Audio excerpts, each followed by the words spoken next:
INEOS and Sir Jim Ratcliffe, everyone involved, filthy, disgusting people. But before I get into that, currently we're at 292 subscribers and I'm trying to reach 300 by the end of this year.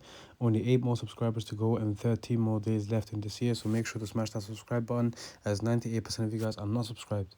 Help me reach that goal, and yeah, let's get back into the video. So essentially, recently we've been hearing a lot of rumors, a lot of talk about, previous managers, previous players. The most recent one is Aaron Wan-Bissaka. Essentially, what happened is when Manchester United were offering that 50 million to Crystal Palace, which obviously Crystal Palace ended up accepting, that the chairman of Crystal Palace, I just forgot his name, but the chairman, he almost fell off his chair. Look, those things were not even reported, and Aaron Wan-Bissaka was signed in 2019, I believe. 2019, I think, yeah. Or in 2018, actually, could be for the 2018-19 season, something like that. Anyway, it was 7 or 8 years ago. That is the most important part that you need to know. 7 or 8 years ago, and now suddenly things come out. Now suddenly things come out when, the club is under heavy scrutiny, when, the Glazers are not really in charge of transfers, etc. For me, this all stinks of, how would I say this, Sir Jim Ratcliffe and INEOS and whoever's involved in the footballing matters trying to pretend like, trying to paint the narrative that they are running the club better than the old regime.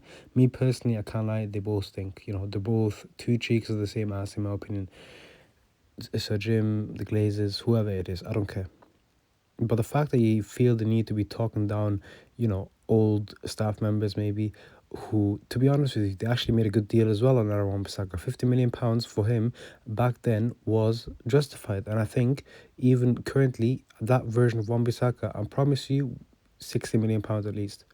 A lot of teams will be lining up for that guy. This guy is insane. You know MahamudJackson right now? MahamudJackson is not even half the player Aaron Wan-Bissaka was at the time, and I don't even think he's that much better than him currently anyway. Obviously, a lot of people know I'm going to be a bit biased towards Aaron Wan-Bissaka because that literally is my favourite player.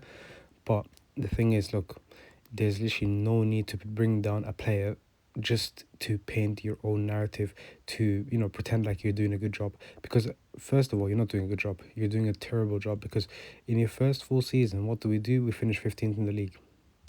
We finished 15th in the league.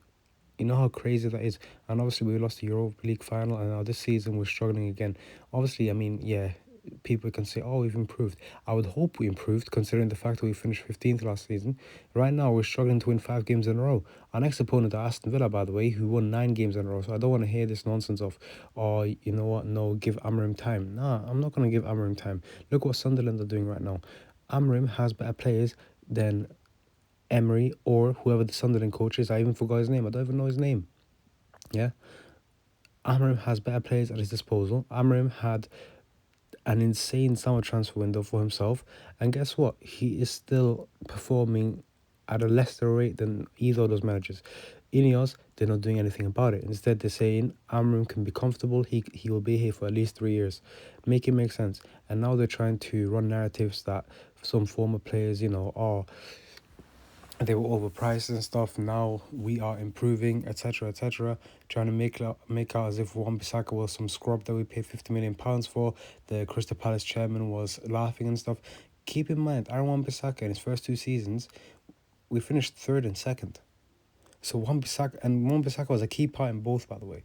So it literally makes no sense to me. Like, me personally, like, I was seeing, a lot of those quotes about different players and stuff, but the Wan-Bissaka one, that's the one that pissed me off the most, obviously, because it's a bit personal, because, Wan-Bissaka, he is by far and away my favourite player. But yeah, look, it is what it is, man. Hopefully, INEOS managed to turn things around, and actually, we end up seeing results for Manchester United, because, the constant roller coaster of just thinking, oh, can we beat this team? Can we scrape a win here? Can we scrape a win there? All that stuff, I want that gone. I just want to be able to go, yes, I know I'm going to enjoy Manchester United. Manchester United are going to win. That's all I want. That's all I want.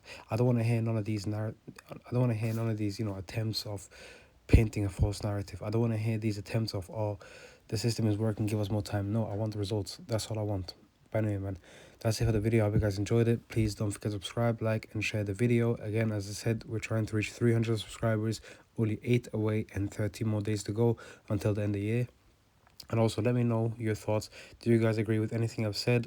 If not, what do you guys not agree with and why? Let me know in the comment section below. And yeah, goodbye.